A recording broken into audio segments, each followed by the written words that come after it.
La chronique de Wabari Mariotti. Depuis Paris, un projet commun pour la renaissance du Congo. Sur invitation de Monsieur Guy Magloire Mafimba Motoki, des membres de la diaspora congolaise, sans distinction d'obédience politique, de parti et d'affiliation aux formations de la société civile, se sont retrouvés dans une réunion à l'hôtel Normandie, dans le 1er arrondissement de Paris, le 29 mars 2025, dans l'après-midi. Membre de l'UPADS, tout comme certains autres militants de ce parti, j'ai marqué ma présence à cette rencontre citoyenne. Celle-ci a symbolisé, dans sa forme et sa configuration, l'unité et la cohésion des Congolais, de par la composition des participants et l'ambiance fraternelle qui y a régné, ainsi que par la conjonction des préoccupations autour de l'intérêt supérieur de la nation congolaise et sur l'importance des questions qui y étaient abordées. Des citoyens du monde, particulièrement des militants panafricanistes, ont également pris part à la concertation. Outre qu'il a procédé aux invitations, Monsieur Guy Magloire Mafimba Motoki a été l'organisateur des retrouvailles, qui ont été une belle réussite. Sa présentation de l'événement aux participants, de par sa qualité de coordonnateur de la dynamique citoyenne. Projet commun pour la renaissance du Congo s'est déroulé en 2 séquences. En prime abord, l'exposé des tenants et des aboutissants dudit projet, qui repose sur les défis qui se posent à la République du Congo et les voies utiles d'y trouver des solutions, aux fins d'accélérer le développement du Congo dans tous les domaines de la vie nationale. Ont été, ensuite, passés en revue les nombreux maux dont souffrent les Congolais et les divers handicaps qui freinent la marche en avant du pays, ainsi que la mise en place des politiques publiques efficientes, réellement au service des populations pour assurer leur plein bien-être. Une belle rhétorique qu'accompagnaient des supports visuels projetés sur un écran vidéo couvrant une partie d'un mur de la magnifique salle de l'hôtel Normandie où nous siégions.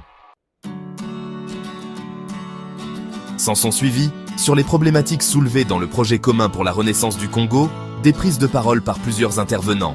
Celles-ci ont attesté d'un état de préoccupation et de conscience vis-à-vis de la situation qui prévaut au Congo.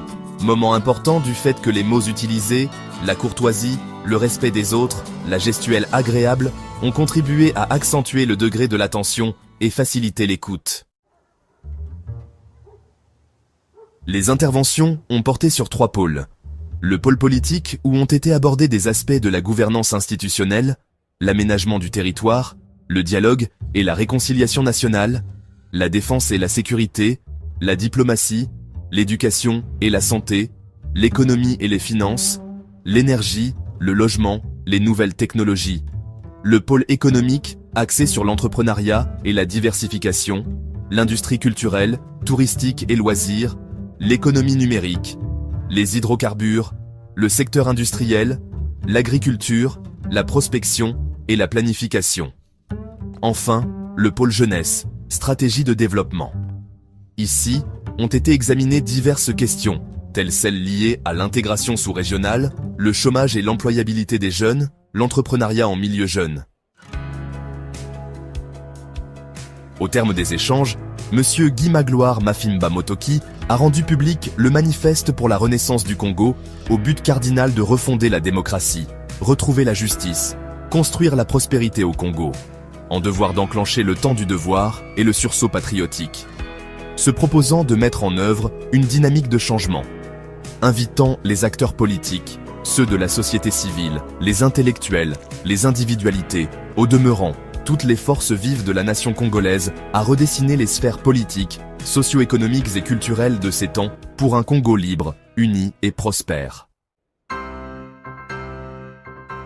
Le manifeste juge de l'inopportunité politique des présidentielles congolaises de mars 2026, au motif que ne sont pas remplies les conditions pour des élections libres, justes, démocratiques et transparentes.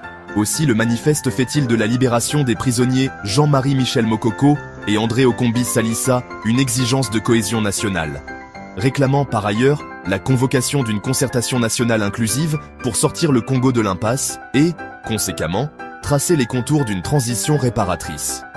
Celle-ci découlerait d'un compromis politique historique pour conjurer de possibles désordres dans le pays. Aux fins d'amorcer le changement tant attendu par les Congolais, le projet commun pour la renaissance du Congo propose une série d'orientations stratégiques et programmatiques. Ainsi, saisir les instances internationales, telles l'ONU, l'Union européenne, l'Union africaine et autres l'OIF, ainsi que les partenaires bilatéraux de la République du Congo sur la situation critique prévalant dans ce pays. Adresser un mémorandum aux autorités politiques, les ONG, les églises, les partenaires bilatéraux et multilatéraux de la République du Congo. La création d'un comité de liaison, avec toutes les forces vives de la nation, afin de définir des actions communes de sensibilisation et de mobilisation. Enfin, définir les modalités pratiques d'un exodus salutaire pour la République du Congo, patrimoine commun des Congolais, pour une mise à son chevet. Paris Métro-Palais Royal, Musée du Louvre, 29 mars 2025, Ouabari, Mariotti membre de l'UPADS.